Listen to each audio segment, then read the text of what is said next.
Hello, sweet one. Did you rest well? You have the most adorable sleeping face. You might be the inspiration for Sleeping Beauty.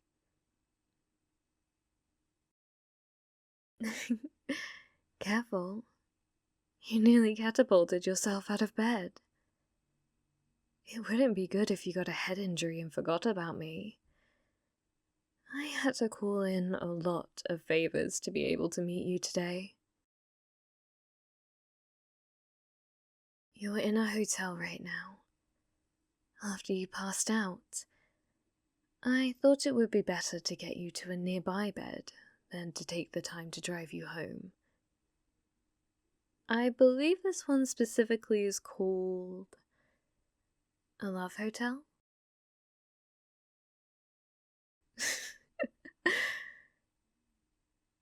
No, I'm not joking. You look so shocked that I couldn't help myself from laughing. Don't worry, we didn't do anything. And I don't plan on doing anything today. Wait 1 second. Never mind, tonight. Well, you were out longer than I thought. But yes, you're safe. I'm old-fashioned. I prefer getting to know people first before going any further.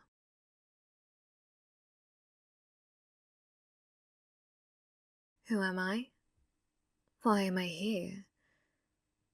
Well, you're in a bit of an unfortunate predicament. As you know, at birth, through a series of tests both physical and mystical, you are assigned a soulmate. However, unfortunately for you, as I said, there was an issue with the system. You were mistakenly flagged as having been assigned a soulmate following the days after your birth, despite the fact you were not actually assigned one. I noticed this when I began working at the government's soulmate branch. I'm a Cupid, see? Just got the job a year ago.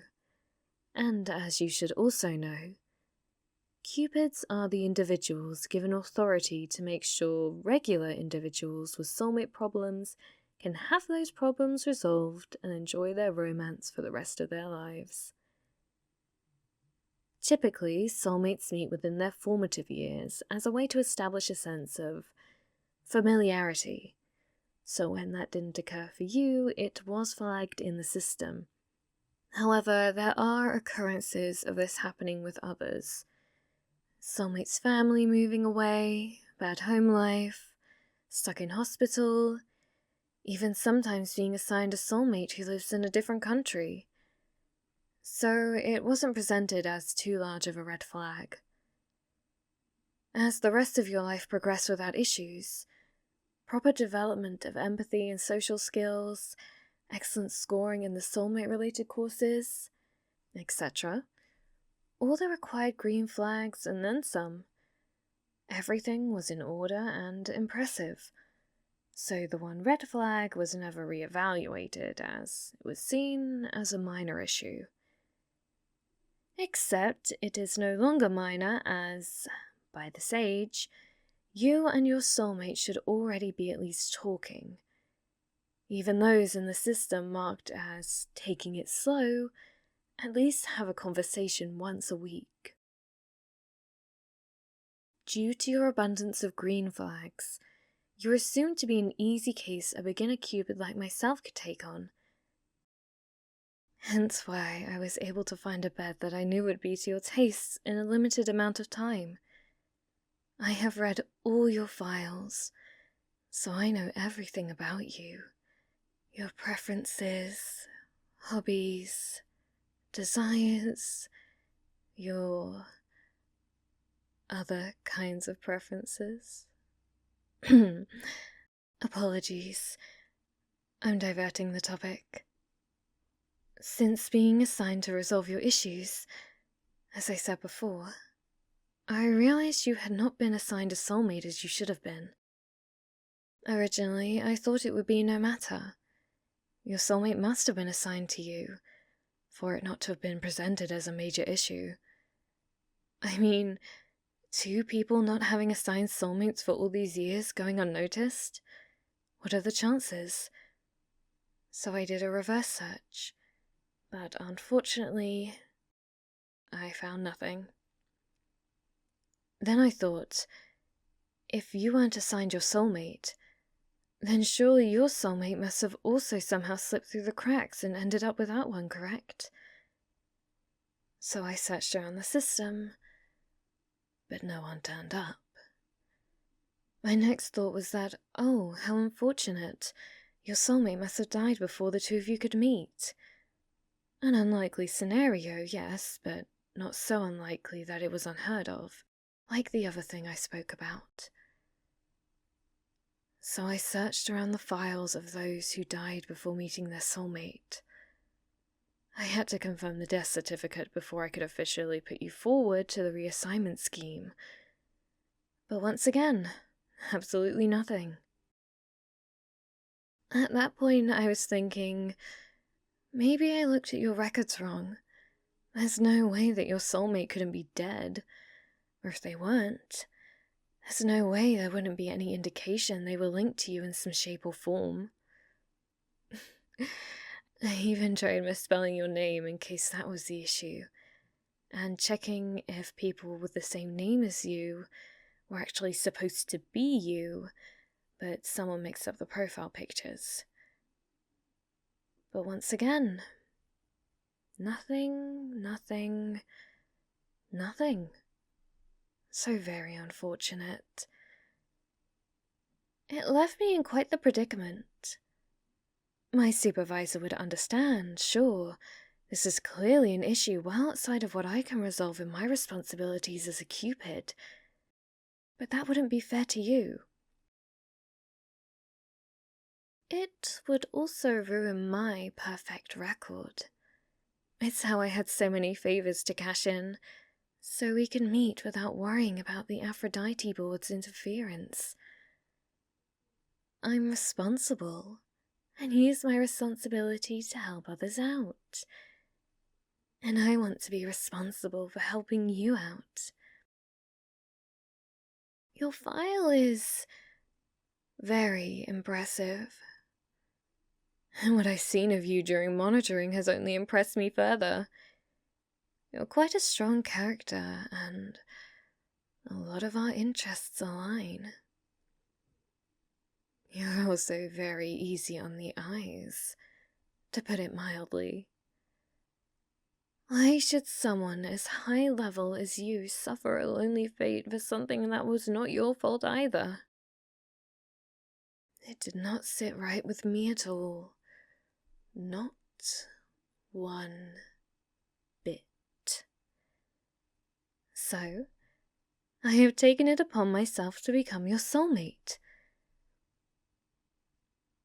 I know it's surprising, as Cupids are not meant to be with their soulmates until they have completed their 10 years of service, in case it interferes with our judgments.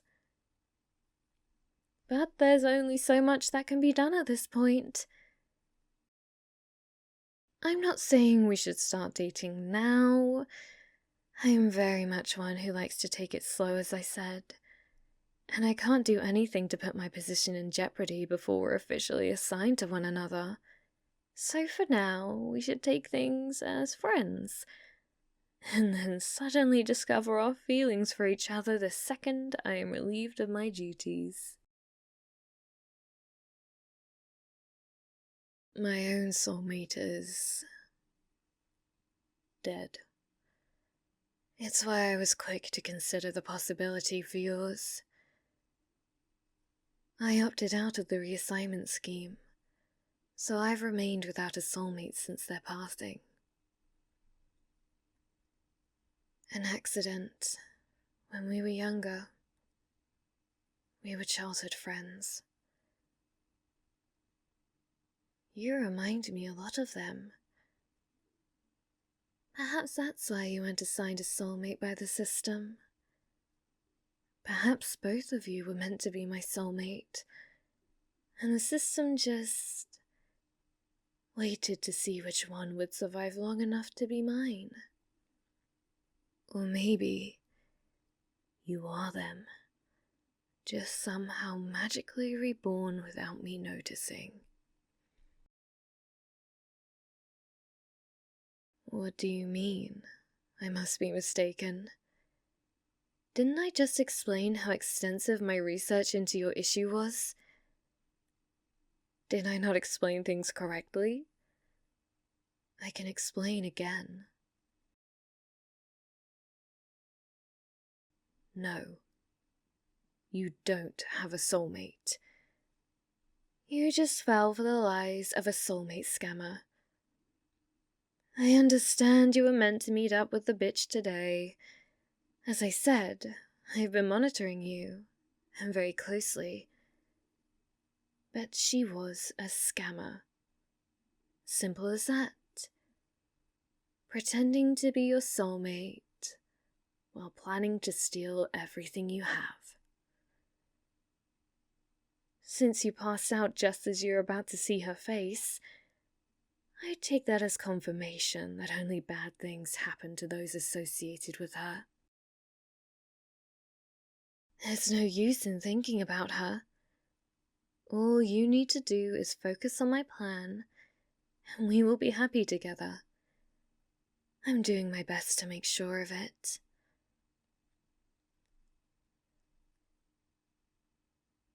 We don't have the red rope between us because we haven't been assigned as soulmates yet. It's hardly an important factor at this point.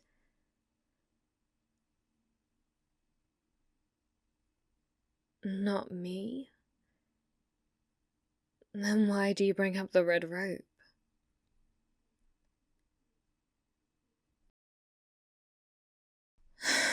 Damn. I thought I knocked you out before you could see the string between the two of you. I didn't use violence. I can never hurt you, sweet one. I merely used a tranquilizer. Then I took you here so you could rest while I took care of our outstanding issue. The issue of your former soulmate, of course. I wasn't lying about those checks I did. But that was to make sure she wouldn't appear in any correlation to you after I'd removed her from your profile and added the red flag for good measure. It worked out well that your brief introduction was when you were toddlers in an airport.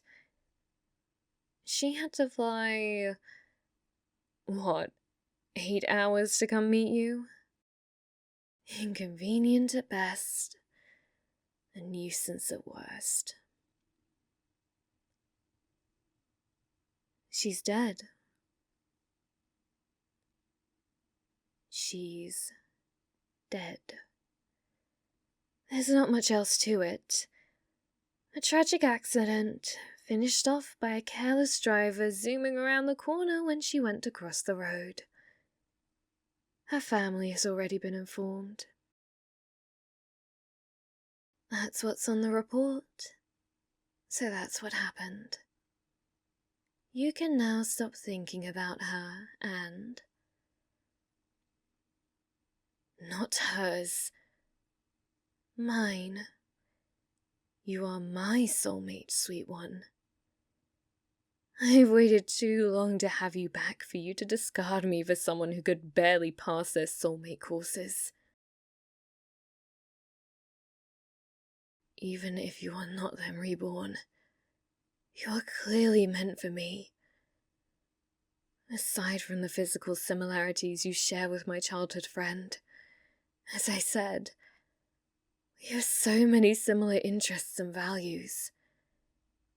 I was shocked when I saw how perfect you were for me. We're soulmates.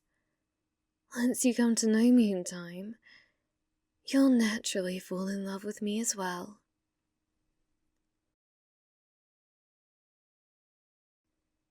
If you try to report me to the Aphrodite board, I will chain you up in the darkest room I can find and only feed you dry bread and tap water until you stop being a fool.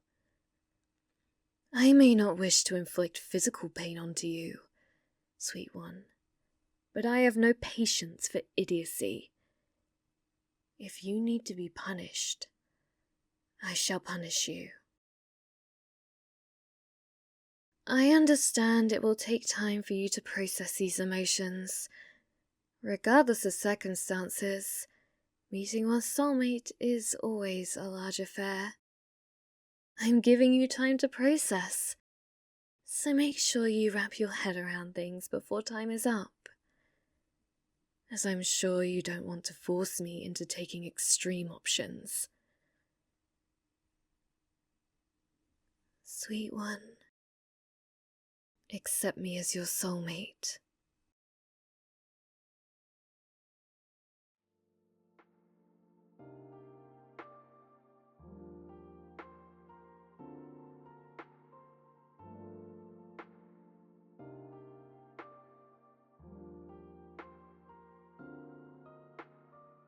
Thank you for listening to my ASMR.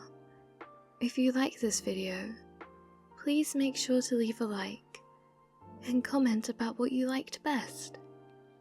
Oh, and please subscribe if you'd like to see more. If you'd like to listen to more right away, I have a playlist dedicated to all my ASMRs.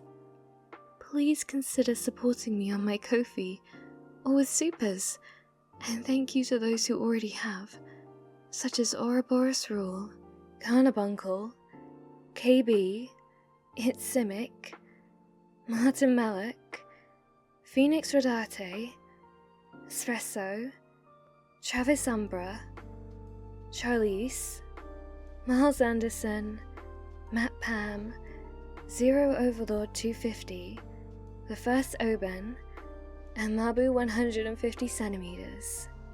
I hope you all have a wonderful day or night, wherever you are.